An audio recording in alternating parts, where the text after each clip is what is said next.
안녕하세요. 2-3강은 미래 노년 교육의 과제와 전망에 대해서 강의를 하겠는데요.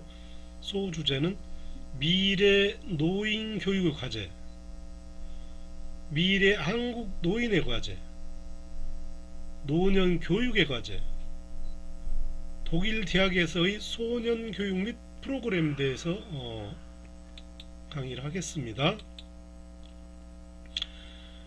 노인에 대한 고정관념의 문제에 대해서 살펴보겠는데요. 기본적으로 노인에 대한 고정관점이 비교적 부정적으로 인식되고 있는 것이 문제죠. 노인을 독특한 문제와 열린 가능성 및 기회를 동시에 지닌 개인으로 인정하려는 태도가 우리에게는 필요합니다. 노인 스스로의 인식 변화가 필요하며 노인 자신이 노인에 대한 부정적인 관념에서 벗어나도록 자신과 신뢰를 심어주는 교육이 필요합니다. 노인 교육 재정 충당 방법의 문제를 보겠습니다. 정부의 재정은 주로 학점제 학생에게 집중되어 있습니다. 따라서 노인의 비학점제 과정에 대한 새로운 지원 기제나 학점제 과정 자체에 대한 새로운 개념 정의가 요구됩니다. 노인 교육을 교육과 복지의 두 가지 측면에서 바라보기 때문에 정부의 일관성 있는 재정 지원을 확보하는데 어려움이 있습니다. 노인 교육에 대한 복지의 영역, 교육의 영역에 대한 딜레마를 서로 공동의 목표를 향해 상호 협력의 관계로 해결해야 되겠습니다. 노인 교육학의 채무성 문제를 보겠습니다. 노인 교육에 대한 관심과 투자 증가에 따른 기대와 요구 증대, 책무성과 효율성, 질에 대한 관리 재정립이 필요합니다. 노인 교육학의 다양한 연구가 필요하겠죠. 다양한 매체의 활용입니다.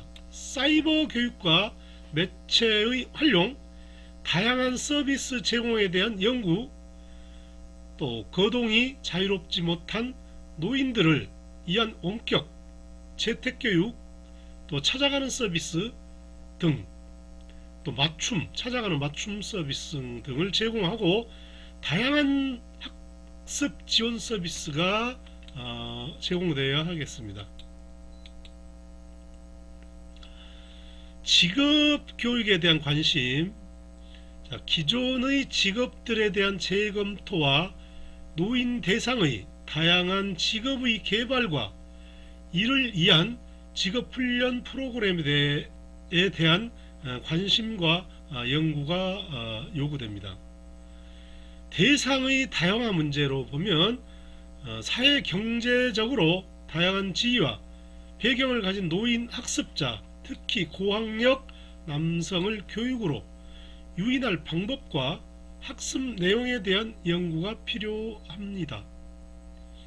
다시 말해서 이렇게 대학원 박사 아니면은 석사 이렇게 평생을 지내시던 분, 어떤 기업의 총수였던지 아니면은 지위가 높았던 분들, 이런 분들이 과연 이런 교육에 참여를 하겠느냐, 이런 게 이제 문제겠죠. 그래서 그런 분들을 여기 교육 현장으로 오시게 만드는 것도 중요하다, 그런 뜻이겠죠.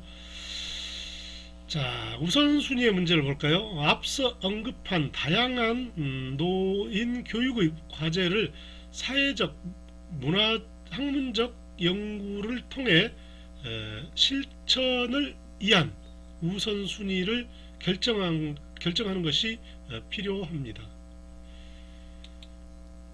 노인교육 행정체제 효율화 및 행정, 재정 지원의 강화, 보면 각 부처 간의 전문성을 최대한 고려한 상호 협력 체제 구축을 통해 노인 교육 담당 부처의 일원화 필요하고요. 교육 부처의 행정, 재정적인 실질적 지원이 가능하도록 예산 편성, 장학과 지원 기능을 강화하는 것입니다. 노인 교육 정책 입안 시 공개적인 절차를 통해 다양한 의견 수렴과 정당성을 확보하여야 됩니다. 민간 부분의 활성화를 위한 국가 및 지방자치단체의 행정, 재정적 지원의 현실화와 확대가 필요합니다. 노인교육의 재고성, 전문성 제고를 볼까요? 노인교육의 전문성 제고를 위해 다양한 전문가 양성 프로그램이 요구됩니다. 평생교육사의 노인교육사 자격증 과정의 설치 및 노인교육 전문가 과정 등의 활성화가 요구됩니다. 노인교육 석사, 박사 과정 등의 설치를 통해 고등교육기관의 학문적 발전에 기여할 수 있습니다. 노인교육 전문가의 배치에 대한 법적 실효성을 강화할 필요가 있습니다. 노인교육의 다양한 기회 확대가 필요한데요. 재택학습 및 직장 내 학습 등 다양한 프로그램의 개발로 노인 교육의 기회 확대가 필요합니다. 다양한 교재 개발, 프로그램에 관한 매뉴얼과 교수 매체 개발, 지원 등이 이루어져야 합니다. 지역 사회 내 사회복지관, 노인교실, 노인학교, 노인대학 등 다양한 시설들을 활용함으로써 교육 기회를 확대할 필요가 있습니다. 학교 시설 등은 노인 교육뿐만 아니라 지역사회 교육, 세대 공동체 교육장으로 활용되어야 합니다. 네 번째, 인적 자원으로서의 노인의 능력培养. 노인의 잠재적 인적 자원으로의 가치를 높여 노인의 사회 참여, 노년기 자립과 자활 능력을 강화하여야 됩니다. 퇴직 전 노후 준비 교육과 퇴직 후 교육의 연계 시스템이 정착되어야 합니다. 노인 대상 직업교육 제공, 고령자 독점 직종의 개발, 고령자 취업, 적합 직종의 확대 등입니다. 자, 여기서 하나 또 책을 참고로 보여드릴 게 있습니다. 질적, 문화적 접근이란 삶의 다양한 사연을 보다 입체적으로 이해하려는 노력의 일환이며, 따라서 이러한 접근법의 장점이 노년 연구에만 국한되지는 않습니다. 가령 모든 공공정책이란 그 대상이 되는 사람들의 삶의 특정한 사회문화적 배경을 조성하는 일이라 한다면, 그렇게 조성된 낯선 삶의 환경이 그 대상이 되는 사람들에게 어떠한 의미로 다가가게 될지에 대한 입체적 검토가 없이는 좋은 정책의 수립도 쉽지 않을 것입니다. 질적 연구가 아니면 얻기 어려운 생생한 삶의 사용과 행위자들 스스로가 자신의 경험과 부여하는 의미는 정책 연구를 포함해 사회적 삶을 대상으로 하는 모든 연구에서 그 나름의 고유한 가치를 지닙니다. 자, 노인교육 네트워크 강화를 보겠습니다. 인적 자원, 물적 자원, 지역, 시설 등에 대한 정보 공유, 지역 노인교육 풀의 구성을 통한 저비용 고효율의 노인교육의 실질적인 효과가 기대됩니다. 지역 간 네트워크를 구축하여 다양성을 교류, 정보를 교환, 타지역 연계를 통해 전체 지역 사회의 발전을 도모할 수가 있습니다. 여섯 번째, 노인교육 연구의 활성화를 보겠습니다. 노인과 노인교육에서 관련된 기초연구 및 현장에서의 실천 연구 활성화, 정책 연구에 대한 지원에 비해 기초연구, 자, 우리나라 가로 안에 한번 볼까요? 연구가 뭐뭐 있나? 우리나라 노인의 생활 실태, 학습 요구, 한국인의 노화 특징, 노인교육시설 프로그램 현황 등을 말하는데요. 자, 기초 연구에 대한 지원이 매우 부족합니다. 우리 환경에 대한 기초 연구, 대규모 종단 연구에 대한 정부와 민간의 적극적인 지원 등이 필요한 상황입니다. 미래 교육의 과제를 보겠습니다. 노인에 대한 고정관념, 여기 이제 벌써 학습 정리가 됐는데요. 학습 정리하기 전에, 자, 여러분 학습 정리를 하기 전에 보여드릴 게 있는데요.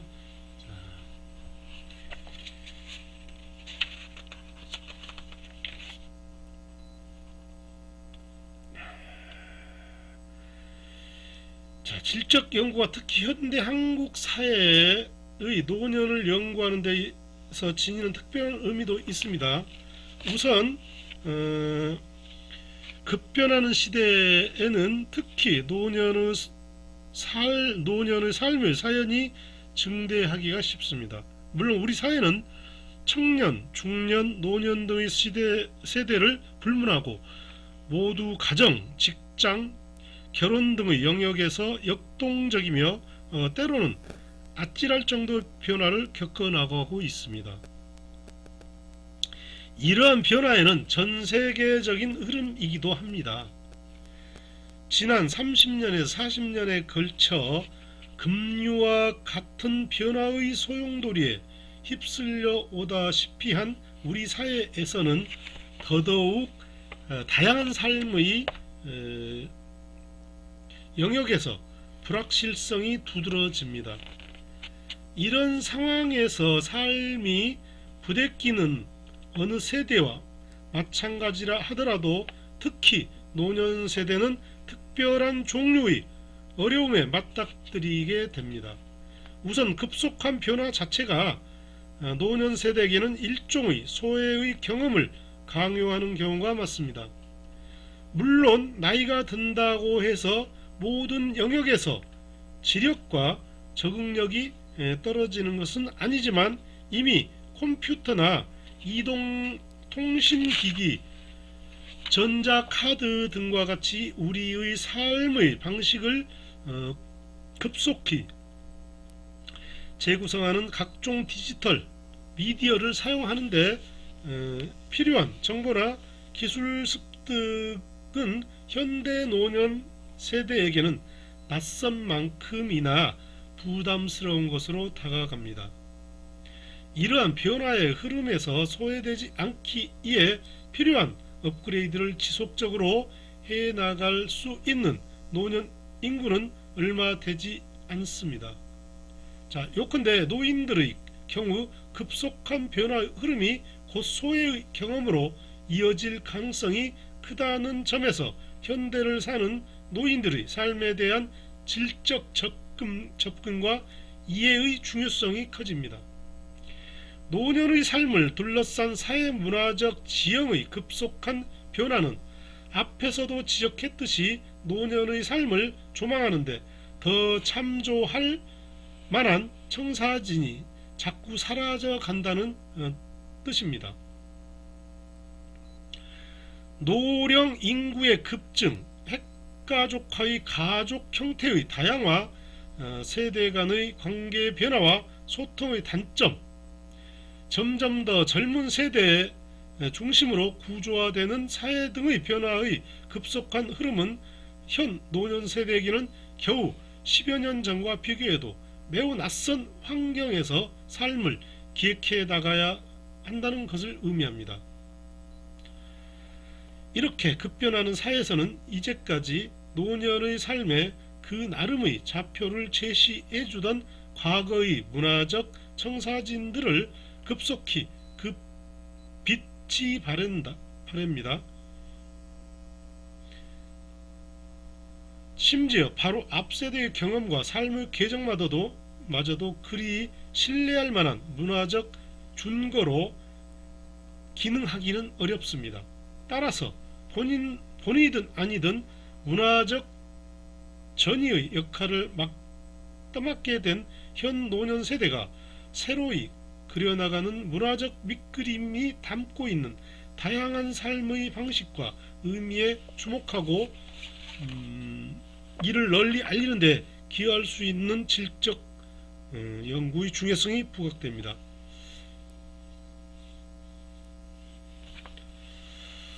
자, 여기서 잠시 학습 정리를 중간에 미래 노인교육 과제를 보면 노인에 대한 고정관념, 노인교육 재정 충당 방법 쭉 보셨죠. 그리고 심화 학습을 보면 한국의 노인교육에 대한 정부 정책 지원이 이루어진 시점부터 현재까지 그 전개 과정과 특징을 정리한 논문을 통해 노인교육 정책의 역사적 변천사를 살펴보고 향후 전개 방향에 대한 생각을 정리해 봅시다. 지금 이 12-3강은 이분들의 연구가 있었습니다. 기초로 했던 거고요. 노년교육의 과제와 전망을 보겠습니다. 보면 노년교육 과제는 노년교육에서 해결해야 할 문제, 노년교육 정책의 부재, 노년교육을 담당하는 부처가 확정되지 않은 상태에서 별도의 노년교육 정책 자체가 없습니다. 정부의 노년교육 정책 추진은 교육부와 보건복지부 사이의 역할 분담에 대한 끊임없는 갈등을 빚어오고 있습니다.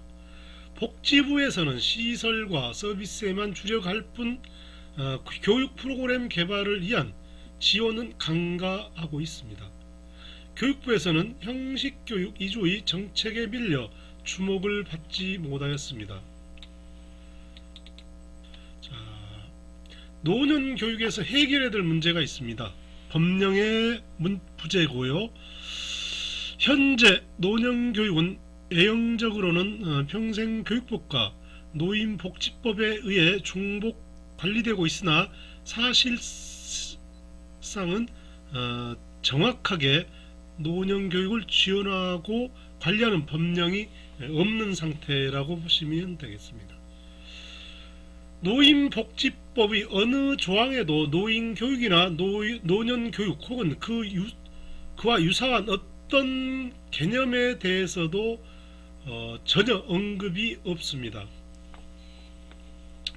평생교육법 어디에서도 학습 대상으로서의 노인이나 노년교육 관련 시설에 대한 언급을 전혀 찾아볼 수가 없습니다.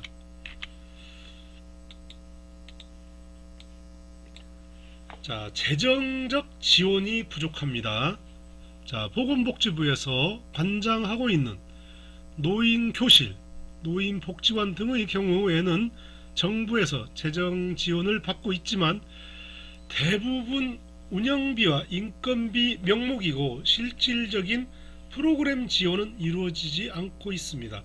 기타 민간 노년교육시설의 경우에는 더욱 사정이 열악합니다.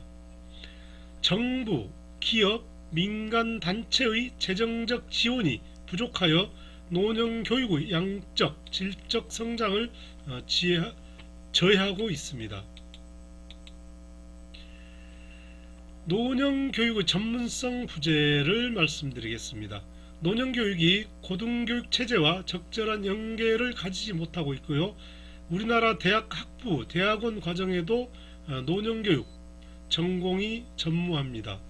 평생교육사 자격증 취득에서 노인교육론은 선택 과목이며 노인복지관 인력 정원의 30% 이상을 사회복지사로 충원하고 있지만 복지관 내 사회교육실에도 평생교육사는 없습니다. 사회복지사 양성에서도 노년교육의 전문성이 배제되고 있습니다. 자, 노년교육에 대한 관심과 인식이 부족합니다. 아직까지 노년교육을 노인을 위한 교육이라고 하는 좁은 의미로 인식하고 있으며 노인복지 차원의 여가복 프로그램 정도로만 인식하고 있는데, 이는 노년교육을 평생에 걸친 평생교육의 연속성이나 광범위한 노인복지에서 예방적이고 적극적인 복지의 시각에서 조명하지 못하고 편협된 시각 안에 노년교육을 가두었기 때문입니다. 이런 인식은 노인 및 노화에 관한 부정적인 인식과도 관련이 있습니다. 노인에 대한 고정관념의 문제가 여전히 노인에 대한 고정관념이 존재합니다. 노인은 젊은이와 전혀 다를 바가 없이 동등하지 않지만 부끄러운 것도 아닙니다. 노인 학습자가 늙었음을 인정하지 않으려 하거나 노년교육의 독특성을 받아들이지 않으려는 노인교육 태도도 오히려 노인을 무시하거나 거부하게 하는 것입니다. 노인을 더 현실적이고 객관적으로, 즉 노인을 독특한 문제와 열린 가능성 및 기회를 동시에 지니고 있는 개인으로 인정하는 것이 바람직합니다. 한국 노인교육의 과제를 보겠습니다. 노년교육 행정체제 효율화 및 행정재정 지원의 강화, 노년교육의 전문성 제고, 노년교육의 다양한 기회 확대, 노인의 인적자원으로의 능력 배양, 노년교육 네트워크 강화, 노년교육 연구의 활성화 등을 들 수 있습니다. 독일 대학에서의 노년교육 및 프로그램을 볼까요? 미래사회 변화와 노년교육 변화, 고령화에 따른 노년교육 변화, 앞으로의 노년층은 다른 연령층에 버금가는 노인교육 수준을 유지함으로써 노년교육의 내용과 성격에도 큰 변화를 초래할 것입니다. 출산율 감소로 생산인력은 계속 감소하게 되어 마침내 생산력 부족을 초래할 것이며 노인 인구의 노동시장 재편입 요구를 증대시킬 것입니다. 미래사회 변화와 노년교육 변화를 보면 평생 학습 사이로의 변화와 노년교육 변화가 있고 양적인 변화가 있습니다. 양적인 변화는 15년 지속적인 학습이 가능하기 하기 위해서 이러한 개인의 학습을 지원할 수 있는 충분한 교육 서비스가 제공되어야 할 것입니다. 질적 변화를 보면 과거 학교 교육 중심의 형식 교육 못지않게 비형식 교육이 확대될 것입니다. 자, 미래 노년 교육 방향에서 베이비 붐에서 시니어 붐으로 아까 공부했던 거고요. 베이비 붐 첫 주자인 1955년생들이 만 55년에 이르는 2020년, 벌써 지났죠. 작년입니다. 자, 베이비붐 세대는 한국 전쟁 후 교육 기회가 확대된 시기에 성장한 세대로 부모 세대보다 더 높은 교육적 성취를 경험한 세대로서 정치적 민주화와 경제적 성장과 풍요, 외환위기 등의 경제적 파산을 동시에 경험한 세대로서 높은 사회 참여 의식과 경제 의식을 가진 세대입니다. 자, 노년 교육이 무료한 노인의 여가 혹은 사치나 장식품 정도로 여겨졌던 과거의 시각에서 벗어나 노년 교육이 노인의 자기 성장의 공부본이자 욕구를 충족시켜주고 삶의 질을 향상시켜줄 중요한 원천이 되도록 해야 한다. 자, 학습 정리하겠습니다. 노년 교육에서 해결해야 할 문제는 법령의 문제, 정책의 부재, 노년 교육의 전문성 부재, 노인에 대한 고정관념의 문제, 노년 교육에 대한 관심과 인식 부족, 노년 교육 재충당 방법 문제 등을 들 수가 있습니다. 한국 노년교육 과제는 노년교육 행정체제 효율화 및 행정재정 지원의 강화, 노년교육 전문성 제고, 노년교육의 다양한 기획-확대, 노인의 인적자원으로의 능력 배양, 노년교육 네트워크 강화, 노년교육 연구의 활성화 등을 들 수가 있습니다. 노년교육의 변화와 직접적인 연관성을 가지는 미래사회 변화 특징은 고령화와 평생학습 사회라는 변화의 물결입니다. 베이비부머 붐에서 시니어 붐으로 가는데, 베이비붐이란 출생률이 갑자기 급상승한 시기로서 주로 전쟁과 같은 큰 재앙이나 사건 후에 발생합니다. 베이비붐 첫 주자는 1955년생들을 말하고요. 작년에 2020년 이후부터 우리 사회는 노년층의 급속한 증가로 이른바 시니어 붐을 맞이하게 되었습니다.